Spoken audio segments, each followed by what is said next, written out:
பழனி அருகே கிபி 16ஆம் நூற்றாண்டை சேர்ந்த மதகு, கல்வெட்டு மற்றும் சிற்பங்கள் கண்டுபிடிக்கப்பட்டுள்ளன.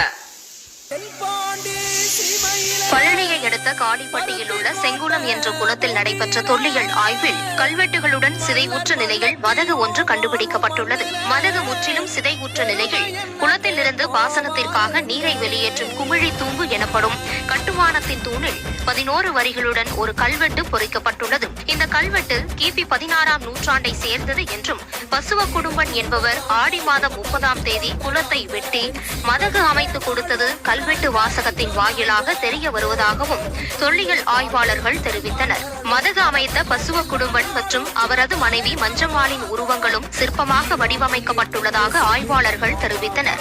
இது ஒரு குமிழி தூம்பு, மதகுன்னு சொல்லுவாங்க, கலிங்கன்னு சொல்லுவாங்க.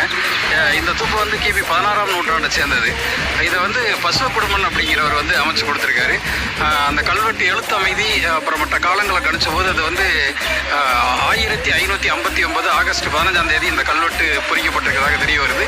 மிகுந்த பொருட்செலவையும் பொருட்படுத்தாமல் அருகில் உள்ள நிலங்கள் பாசன வசதி பெறும் வகையில் மதகு அமைத்து கொடுத்து வாழ்ந்துள்ளனர் என்பதை சிற்பங்கள் மூலம் அறிய முடிவதாக தொல்லியல் ஆய்வாளர்கள் தெரிவித்துள்ளனர்.